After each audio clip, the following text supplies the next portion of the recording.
Ну, прежде всего, австрийская экономическая школа говорит о том, точнее, открыла такие экономические законы, один из которых говорит о том, что человек, любой человек, причем всегда действует для того, чтобы улучшить свое положение. Это, ну, или удовлетворить свои потребности. Это если говорить таким общепринятыми терминами. Если же говорить немного более научно, то человек действует для того, чтобы избавиться от своих беспокойств, тревог, переживаний. И в этом смысле, да, улучшить свою жизнь. То есть он хоть что-то вообще совершает, любое действие. Неважно, считаете ли вы действие это экономическим или неэкономическим. Если человек предпринял какое-то действие, то однозначно он это сделал для того, чтобы улучшить свое положение в этом мире с его, опять же, субъективной точки зрения. Причем под действием понимается в том числе не обязательно физическое действие, то есть то, которое мы наблюдаем, а под действием понимается выбор человека. То есть повернуть налево или направо, значит, встать или продолжать сидеть, например, да, значит, переключить канал телевизора или не переключить. То есть если он не переключил, то он все равно совершил действие, в том смысле, что совершил выбор. Поэтому не всегда он видимый. Поэтому, если учить, и все люди так действуют, неважно, кто он, какую роль, например, в экономике играет, либо он потребитель, либо он наемный работник, либо он предприниматель, либо он капиталист. И даже вне экономической сферы, вне экономической деятельности, в политической деятельности, там политики, чиновники, вообще кто как-то связан, точнее, действует, или как ему кажется, действует от имени государства, всегда все равно действует в соответствии с этим законом человеческой деятельности, законом экономики. Любое действие направлено на улучшение его положения. И причем именно на улучшение своего положения, а не на положение кого-то другого. Потому что вот вы, когда начали задавать этот вопрос и сказали, что значит, классический предприниматель там, производит товары и услуги как можно больше, качественно, для того, чтобы удовлетворить свои потребности. Вот я даже вас хотел сначала поправить, потому что не для этого он действует. Ну, а потом все-таки понял, очевидно, вы имели в виду удовлетворить свои потребности, но не потребителей. Да, предприниматель действует для того, чтобы улучшить свое положение. Ну, а под своим положением человек не обязательно понимает свое личное положение. Понимает положение, например, своей семьи, своих близких ему друзей, вообще близких ему людей. Но именно поэтому, когда мы говорим, что человек действует, то корректнее говорить не ради, значит, удовлетворения своих потребностей, потому что это такой термин не очень определенный, не конкретный. А вот когда мы говорим для того, чтобы избавиться от своих переживаний и беспокойств, тогда сразу мы понимаем, что в этот круг его потребностей в том числе входит и значит, благополучие его там, семьи, его детей, вообще людей, которые ему интересны, потому что это его беспокоит, что сын, например, там, останется голодным, да. Поэтому он, да, работает для того, чтобы в том числе накормить своего сына, значит, или там купить подарок жене, или сводить семью в отпуск, куда-то отдохнуть. Это избавит его от беспокойства, потому что он переживает, если вот в этом году не поедут в отпуск, значит, если сыну там не купят новую, свежую модель там смартфона, его переживает, он хочет от этого избавиться. Для этого ему нужно, чтобы избавиться, добыть какие-то ресурсы. Ну, в частности, билеты купить, значит, в отпуск, на самолет, купить сыну iPhone и так далее. Я веду к тому, что для человека, для того, чтобы избавиться от беспокойства или удовлетворить свои потребности, необходимы какие-то ресурсы. Ну, собственно, вот он и действует, если мы говорим вот буквально в экономическом смысле, там работает, значит, что-то производит, чтобы эти самые ресурсы произвести. Да, он, например, не может сам произвести iPhone или там какой-то Samsung смартфон, но он может произвести, например, там много-много предоставить услуг по поездке в такси людям. Да, он работает таксистом. Вот он предоставит много таких услуг, и в обмен на эти услуги люди ему в результате значит, дадут тот iPhone, те люди, которые его производят. Да, это происходит через деньги, чуть сложнее, но суть экономической деятельности именно такая. Человек что-то производит, специализируется на чем-то, поэтому он может этого произвести много и качественно, обменивает и получает в обмен, что желает. Но повторю, все это делается ради того, чтобы избавиться от беспокойства или удовлетворить свои потребности субъективные. Действуют все таким образом. Любой человек, который играет любую роль в экономике, в экономической деятельности. Поэтому, когда мы берем любого предпринимателя или капиталиста, как его называют марксисты, то он действует точно таким же образом. Да, производит много чего для того, чтобы удовлетворить потребности, но если он может удовлетворить эти потребности, не производя ничего, а каким-то другим образом, то он тоже и так будет поступать. Но иными словами, если человеку, например, сказать, вот вырой, значит, вот такой котлован, такой любимый мой пример, почему-то котлованы все время меня роют люди, значит, канал, в общем, вырой, вот, значит, 10 метров длиной, такой-то глубины, ширины, и получишь там $500, например, да. Или у тебя скажут второй выбор, можешь не рыть этот котлован и получишь $1000. Вот какой выбор будет у человека? Ну или наоборот, значит, тут какой-то соседний будет, или роешь здесь за $500, или, значит, этот закапываешь за $1000, или ничего не делаешь, но тогда заплатим $1500. Какой выбор у человека? Естественно, любой нормальный человек выберет, в данном случае, если мы говорим об этом примере, ничего не делать, да, и получить $1500. Поэтому, когда предприниматель какой-то, ну, точнее, корректнее назовем его бизнесмен, находится в такой ситуации, что ему, если он будет ничего не делать или делать что-то такое плохое и заработает больше, то, естественно, он будет поступать таким образом. И в этом нет ничего, не то что ненормального, скажем, это все вписывается в рамки человеческой логики, человеческого мышления, вообще человеческого поведения. Наемному работнику тоже, если он увидит, что если он что-то там, значит, очень упорно делает на своем рабочем месте и, значит, в результате получает какое-то такое денежное вознаграждение, а с другой стороны он видит, что можно, в общем-то, и не делать этого ничего, да, и как-то так получается, что получишь больше денежного вознаграждения. Ну, естественно, поведение человека, он делать ничего не будет на рабочем месте. Поэтому первое, что говорит экономическая теория австрийской экономической школы, вот в рамках того вопроса, что вы задали, Дмитрий, она говорит, что это нормально. Более того, что по-другому быть не может. Если люди находятся в соответствующих условиях, где они лучшим образом удовлетворять свои потребности будут так, что значит, внешний наблюдатель или другие люди будут считать, что это несправедливо, это там неправильно, ненормально, он все равно так будет делать.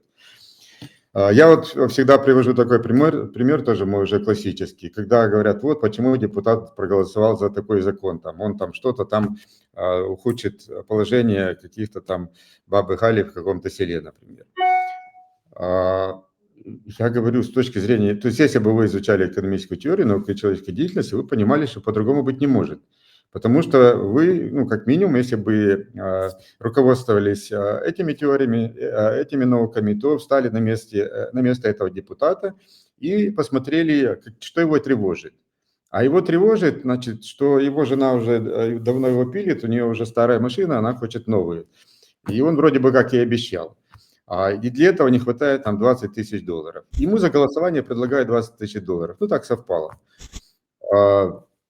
Вот, какой у него выбор? Значит, либо он говорит, нет, я не буду голосовать, ну и в результате развод, там, раздел имущества и все эти вещи, либо и при этом вроде бы там какая-то баба Галя в каком-то селе не пострадает. Либо он выбирает все-таки голосовать за закон, и все у него в семье шикарно, все его переживания сняты. Переживает ли он за бабу Галю? Ну, он не знает вообще ее существования. Вообще, есть ли она там, а может, вообще никто не пострадает. Ну, это ж такое дело. То есть он поставлен в такую ситуацию, что ему просто он вынужден проголосовать и взять эти деньги. Поэтому ничего в этом удивительного нет. Если вы не хотите, то есть если люди не хотят, чтобы такое происходило, просто не должно быть этих политических должностей. То есть никто не должен там голосовать, значит, завести в село бабе Гале помидоры, эти апельсины или не завозить. То есть это рынок должен сделать. Мазуренко вот просто шикарный пост, я ему даже там сердечко поставил, написал, ну просто шикарный пост. Действительно, а как она получает эти три апельсина? Вот. Поэтому, возвращаясь ближе к вашему вопросу, Это нормально, что так ведут предприниматели, когда находятся в соответствующих условиях. А если кому-то это не нравится, если кто-то считает это несправедливым, то давайте для начала посмотрим, что за такие условия, что в результате эти бизнесмены ведут себя таким образом, что вам не нравится. Давайте возьмем ДТЭК. Значит, не к отключению будет сказано. А, Почему он таким образом поступает? Ну, первое, потому что он занимает монопольное положение. И действительно, значит, что бы он ни делал, то есть, ну, компания как бы себя ни вела, значит, какого бы качества услуги не были, значит, включают они свет или не выключают, значит, ремонтируют у себя они там что-то или не ремонтируют.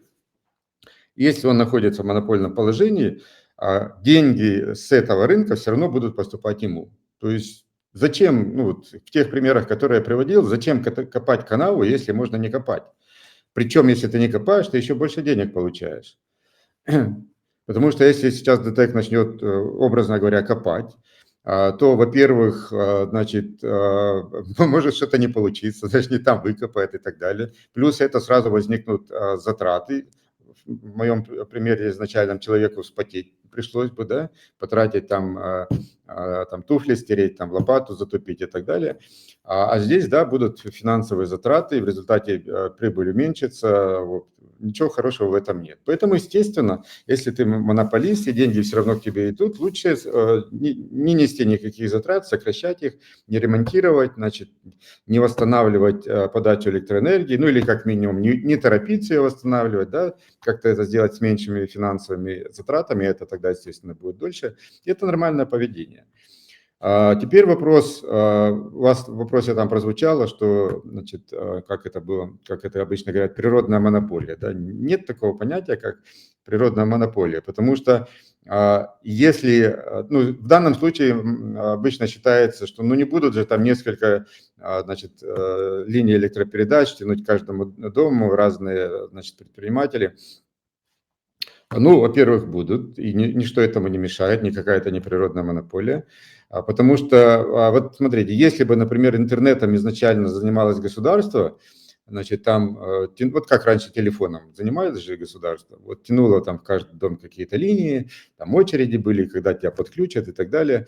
Вот. А сейчас, когда занимается бизнес, ну, в каждый, во всяком случае, многоквартирный дом, там по несколько линий протянуто от разных провайдеров, и ничего как-то не мешает это. То есть нет такой ситуации, что кто-то говорит, ну, туда уже линию протянули, поэтому это невыгодно, поэтому мы тянуть не будем. Все. Нет, тянут как миленькие, и даже, то есть могут обойти все квартиры, спросить там, нужно, вот у нас будет дешевле качестве, нужно ли вам, они скажут, да ничего нам не нужно, уже надоели, идите отсюда. Они все равно протянут свои линии, а вдруг, вот, а мы потом еще постараемся, значит, и переманим клиентов. Поэтому технически здесь никакого проблем нет. Более того, физически линия в принципе может быть одна, если говорить об электроэнергии. Ну, например, возьмем тот же газ. Вот одна труба идет из России в Европу, оказывается, там и азербайджанский, и чуть ли не турецкий газ по ней ходит, и российский, и украинский газ туда ходит. Причем ходят и в ту сторону, и в другую, как оказывается. Потому что Россия поставляет в Европу, мы потом из Европы по этой же трубе. То есть как угодно. Оказывается, труба может быть одна, а тем более, значит, линия электропередач может быть одна, но несколько поставщиков электроэнергии могут там на договорных условиях как-то это все поставлять. Поэтому, во-первых, это не природная монополия. А что же это такая монополия? Почему появилась вдруг монополия? И здесь экономическая теория, опять же, австрийская экономическая школа говорит, что в рыночных условиях монополия не может существовать вообще никакой. А если появляется монополия, то вот то, что мы видим в нашей жизни, то единственная причина, почему возникает монополия, потому что государство создает эту монополию. Потому что монополия на самом деле это не единственный игрок на рынке. Здесь потому что, ну, во-первых, не может быть в принципе единственного игрока на рынке, потому что есть масса, значит, взаимозаменяющих товаров и услуг. А во-вторых, даже один и тот же товар имеет массу вариаций, Поэтому невозможно, чтобы на каком-то рынке был один игрок. А во-вторых, даже если теоретически он появится, то это не монополист, а лидер рынка, и он такой большой, и он как бы один, теоретически, опять же, если вдруг он появится, то только по той простой причине, что если кому-то нужно такой товар, то все идут в эту компанию. Не в какую-то другую, а именно в эту. Им так хочется, им так нравится, причины могут быть разные. В этом нет ничего плохого. То есть если у людей есть возможность пойти, значит, за товарами или услугами в ту компанию, которая им больше всего предпочтительна, ну, отлично. А если появится какая-то другая компания, которая там дешевле, качественнее, там, значит, лучше будут продавцы улыбаться, я не знаю, что там еще будет, но если предпочтут идти туда, то все, значит, первый лидер рынка уже сразу моментально закончился, появится какой-то другой лидер рынка, и в этом нет ничего плохого. Поэтому это не монополия, когда единственный игрок на рынке. Монополия – это когда существуют условия, что всем, кроме одного игрока, значит, рыночного игрока, всем остальным запрещено заниматься этим видом деятельности. Поэтому монополия ДТЭК – это не потому, что, значит, так сложилось, или провода нельзя вести там другими и так далее, а потому что государство всем остальным запрещает этим заниматься, в Киеве, например. Все, разрешено только ДТЭКу. И только по этой причине он оказывается монополистом. Причем, ну вот до войны, я помню, были такие ситуации, буквально, то есть появлялись какие-то компании, которые тем или иным образом хотели обеспечить электроэнергией дома, значит, в обход ДТЭК, то есть не пользуясь его услугами. Там разные были варианты. Либо ставили там какие-то генераторы, хотели поставить, либо солнечные панели там на крышах домов, значит, как-то это все объединять в единую энергосистему, и эти дома обеспечат энергией, там, излишками другие. Государство просто это запретило, ну, буквально просто нельзя, и все. Объяснения и причины были разные, но идея все равно одна, чтобы только один игрок был, ДТЭК, на рынке Киева. В других городах, я уверен, точно такая же ситуация.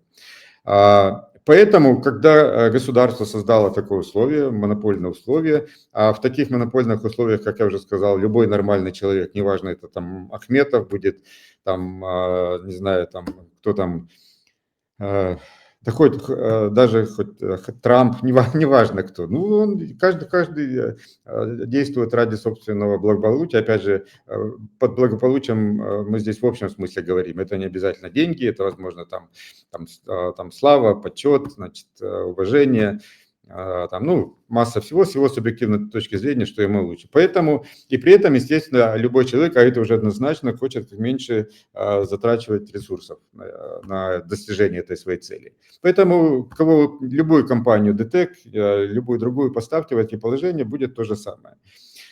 Теперь возвращаемся, значит, к вопросу, а что же делать, если все-таки людям это не нравится? Что по поводу этого говорит экономическая теория австрийской экономической школы? Она говорит, что необходимо прекратить поддерживать монополию. То есть это значит, что прекратить запрещать кому угодно, кто захочет заниматься этим видом бизнеса. Это не значит, что, значит, опять же, там финансировать, стимулировать, помогать, там, ну, государство, я имею в виду, компаниям. Нет, просто сказать, все, если кто-то еще хочет, кроме ДТЭКа, пожалуйста, как хотите, занимайтесь, все. Появятся какие-то компании, предприниматели начнут, понятно, сразу не весь рынок охватят, но по каким-то домам начнутся, значит, эти инициативы, там, микрорайонам, районам, как-то начнет это все объединяться, и быстро, через полгода вы увидите, что тут будет все уже моментально работать. Вы же видите, как, ну, буквально, ну, часы на это только требуется, даже не то, что месяцы и дни. Вот первое отключение электроэнергии. И, казалось бы, все, значит, апокалипсис, да? Нет, вы ходите, магазины, киоски работают. Оказывается, откуда-то какие-то генераторы у них, значит, свет уже есть, все есть, кассовые аппараты работают, государство довольно. Ну, это буквально там часы какие-то потребовались. Так это в том смысле только... Да, и, кстати, государство опять же тут начало мешать. То есть начало влазить, значит, нельзя, или там из-за громкости, или там из-за ну, масса причин. То есть первая задача опять запретить пользоваться генераторами, например, ну и так далее. Поэтому австрийская экономическая школа говорит, что если говорить о монополиях, то, во-первых, это нормальное поведение предпринимателей, которые находятся в таких условиях.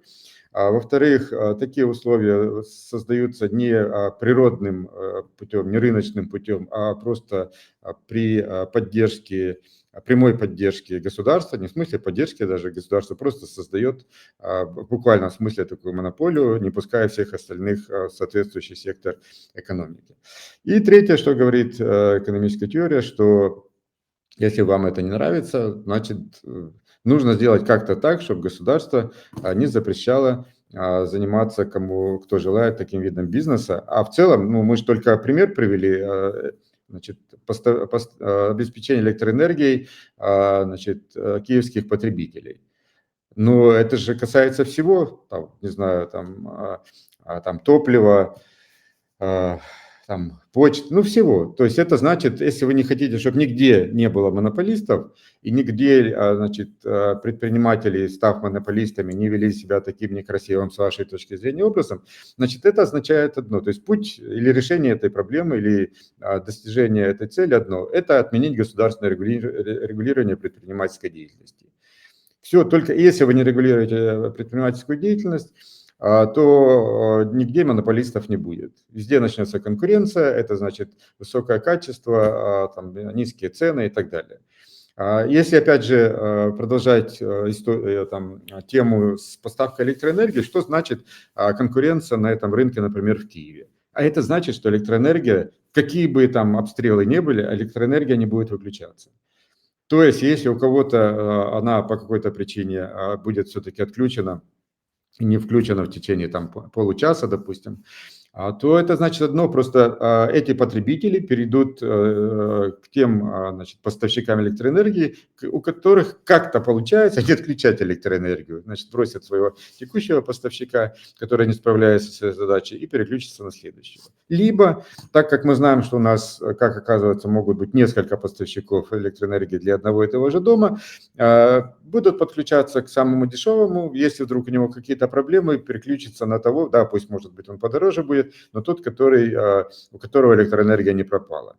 И все, то есть отключения электроэнергии не будет. Более того, даже если там какие-то проблемы, ну, разбомбило там линии на протяжении там 10 километров, там какие-то проблемы, и вроде бы не может быть электроэнергии. Очень простой пример. Вот тоже говорили, что невозможно, чтобы частный бизнес занимался поставкой там, воды в квартиры, например. Ну, потому что кто же будет там 200 труб вести разные конкуренции? Как оказалось, рынок эту проблему решил. То есть откройте поставку питьевой воды, и вы увидите там только в Киеве, наверное, 50 компаний, которые поставляют электроэнергию. Электроэнергию, уже заговорился, воду. Причем это, ну, практически там дешево, поставляют там моментально, в удобное для вас время. Ну, не просто, а еще привезут, занесут, значит, установят в кулер или где вы там ее пользуетесь. Скажут большое спасибо, обращайтесь еще, поулыбаются и уедут. И трубы не надо, оказывается, тянуть. Также с электроэнергией, значит, где-то какой-то поставщик будет не по проводам поставлять электроэнергию, а поставит вам там какие-то современные аккумуляторные генераторы, допустим, и будет приезжать там раз в 2 недели, менять там, например, аккумуляторы, ну, что-то такое. То есть вопрос, нам не надо придумывать, как решить эту проблему. Рынок, если есть потребность, спрос на какую-то услугу со стороны потребителя, он моментально предложит решение, и причем это решение в условиях конкуренции постоянно будет улучшаться.